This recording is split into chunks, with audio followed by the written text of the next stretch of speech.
Shalom Bapak Ibu Saudara. Renungan kita pagi hari ini mengenai Rahab ya, yang di Alkitab mengatakan memang dia seorang pelacur tapi dia memiliki iman. Mari kita baca dari Ibrani pasal 11 ayat yang ke-31. Ini daftar para tokoh-tokoh yang beriman ini ya.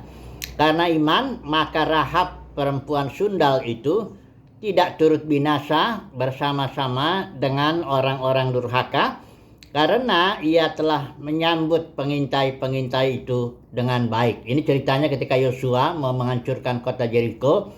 Dia sebelumnya kirim 2 pengintai datang masuk ke kota Jeriko. Nah, perempuan sundal ini, Rahab ini, menyambut kedua pengintai itu. Bahkan ketika Raja Jeriko mau membunuh, dia menyembunyikannya.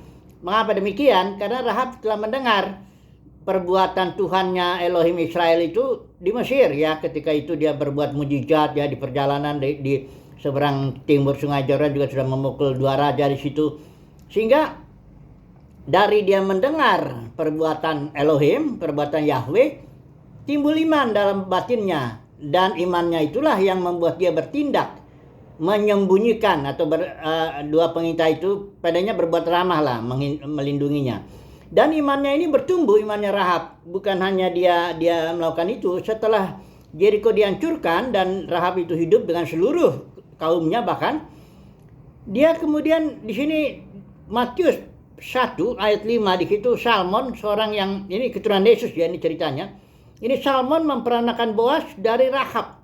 Kita tahu Boas itu juga memperanakan Obed dari Rut. Jadi dalam keturunan Yesus itu ada 2 perempuan asing, katakan begitu ya. Kalau ini Rahab ini perempuan Kanaan, kalau Rut ini perempuan Moab. Nah, jadi ini luar biasa Rahab ini. Dia bertumbuh imannya itu ya. Sehingga dia kita nggak tahu ceritanya bagaimana dia dinikahi oleh si Salmon ini. Pendeknya Rahab ini ambil bagian dalam daftar silsilah keturunan Yesus Kristus. Nah, yang mau kita renungkan pada pagi hari ini adalah bahwa iman itu haruslah bertumbuh. Itulah iman yang benar ya. Iman tanpa bagaimana iman bertumbuh? Nah, ini sekarang yang mau kita renungkan ya. Karena iman itu kalau nggak dia mati ya, dia nggak bisa dibilang iman ya. Coba dulu kita lihat ya, iman yang didefinisikan oleh Alkitab sendiri, oleh Paulus ya di surat Roma. Perhatikan ini ayat 17. Sebab di dalam ayat pasal 1 ya. Ini saya pakai ILT ya. Ya, ILT ini. Oke. Sebab di dalamnya kebenaran Elohim sedang disintakan dari iman kepada iman. Ya, jadi iman itu from faith to faith. Ya, bagaimana ini terjadi? Nah, surat Yakobus menjelaskan ayat 22 pasal 2. Engkau melihat bahwa iman sedang bekerja sama dengan perbuatan. Nah, dan atas dasar perbuatan-perbuatan itu iman disempurnakan. Jadi begini. Yang pertama, seseorang itu kalau dia mendengar perbuatan Tuhan, dia mendapat kasih karunia, timbullah iman dalam batinnya. Iman itu adalah suatu energi Kristus saya menyebutnya, yang menyebabkan seorang bertindak. Energi itu kan kemampuan melakukan usaha. Jadi kalau orang mendapat iman yang sejati, dia pasti bertindak. Nah, tindakannya itu, perbuatannya itu pada gilirannya akan menyempurnakan iman yang ada dalam batinnya. Karenanya iman batinnya bertumbuh. Nanti iman yang sudah bertumbuh ini mendorong orang itu bertindak lagi. Nah, perbuatan yang ini kembali menyempurnakan lagi. Jadi from faith to faith. Jadi ada siklus ya. Dari iman kepada iman. Jadi dari iman bertumbuhlah iman itu ya, karena perbuatan. Jadi kalau iman tanpa ditindak lanjuti dengan perbuatan yang berasal dari iman itu, ya imannya nggak bertumbuh. Nah, jadi apa yang menyebabkan orang Kristen banyak imannya kok nggak bertumbuh? Jawabannya karena begitu orang Kristen dapat iman Kristus ya, dia nggak bertindak dengan iman, tapi dia masuk ke dalam suatu sistem itu ya. Kekristenan ini sudah menjadi sistem kosmos yang Jonas bilang itu. Nah, mereka itu mengikuti aturan-aturan agamawi yang ada di situ. Datang ibadah hari Minggu, katanya harus memberi persembahan persepuluhan, harus lakukan ritual ini, ritual itu, harus begini, harus begitu. Ya, aturan-aturan yang diikuti itu banyak. Bahkan barangkali kalau orang itu ada lagi aturan adatnya, aturan tradisi macam-macam. Jadi dia nggak hidup dengan iman, tapi hidup dengan aturan-aturan, baik aturan agamawi, aturan tradisi, adat, atau apa macam-macam aturan. Sehingga dia nggak hidup dipimpin iman, tapi hidup dipimpin aturan-aturan. Ini yang membuat dia nggak bertumbuh. Orang bisa 20 tahun, 30 tahun manas-manasin bangku denominasi itu, imannya nggak bertumbuh. Kenapa? Kan dia nggak melakukan tindakan berdasarkan iman.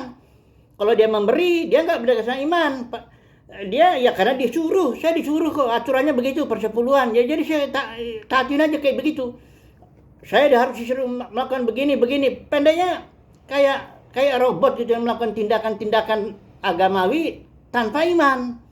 Padahal kita bilang justru orang yang tanpa iman itu berdosa karena dia nggak hidup dalam iman, nggak dipimpin iman.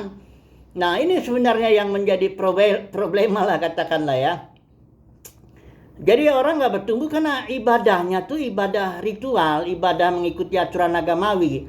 Ibadah itu yang Yesus ajarkannya harus dalam roh dan kebenaran. Inilah maknanya. Dalam roh itu dalam batin lah ya, dalam realita, bukan dalam simbol-simbol agama Yahudi atau apa, enggak begitu. Tapi dalam batin. Nah ikutin aja pimpinan iman dalam batin ini hari lepas hari. Iman kita itu nanti bertumbuh dengan itu. Tapi banyak orang Kristen kan bilang, oh enggak, kalau kau harus datang pertemuan di sini rutin, nah baru bertumbuh imanmu. Nah itu tipu itu, enggak ada itu. Iman bertumbuh karena seseorang bertindak berdasarkan iman. Dan perbuatannya itu menyempurnakan iman yang ada. Itu dia. Kalau orang disuruh ikutin ini aturannya, saya bilang 20 tahun, 30 tahun orang Kristen bisa ngikutin itu ritual, bisa manas-manasin bangku denominasi, dan imannya nggak bertumbuh. Pengetahuannya, ya barangkali pengetahuan bertumbuh dalam arti pengetahuan dia akan aliran denominasi itu ya, teologi denominasi barangkali dia bertumbuh ya, karena dia dengar selama 30 tahun, dia dengar, atau barangkali dia sekolah teologi, dia tahu pengetahuan. Tapi ini kan iman bukan soal pengetahuan.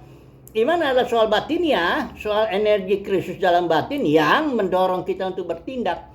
Nah tapi kalau kita tidak bertindak atas dasar iman, maka tidak ada pertumbuhan iman. Jadi hanya satu pertumbuhan iman. Iman itu hanya bertumbuh kalau tindakan yang dari dorongan imannya itulah dijalankan oleh orang percaya, dan pada gilirannya itu tindakannya itu membuat imannya bertumbuh. Hanya itu ya.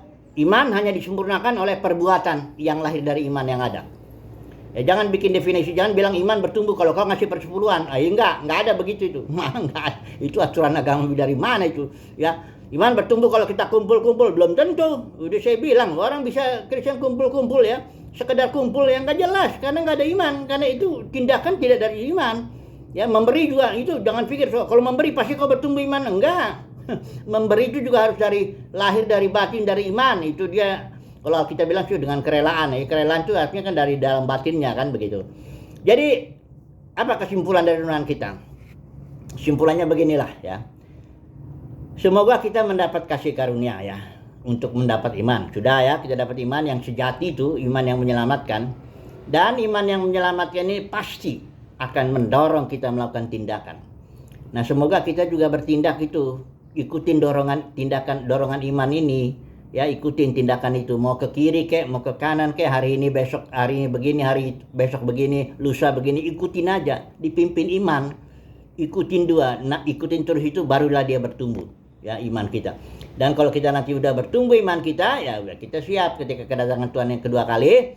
Nah, kita siap bersama dengan Kristus, kita memerintah di bumi ini, menaklukkan segala sesuatu. Semoga lah kita mendapat kasih karunia ya untuk hidup dalam iman ini ya, untuk hidup bertindak berdasarkan iman yang ada.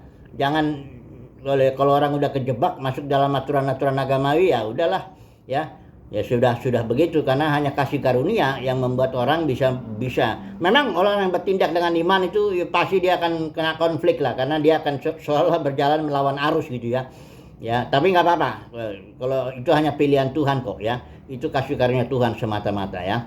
Semoga kita yang mendengar ini juga mendapat kasih karunia untuk hidup oleh iman, bertindak oleh iman yang ada. Dan pada gilirannya nanti tindakan kita itu akan menyempurnakan iman kita dalam batin ini. Haleluya. Amin.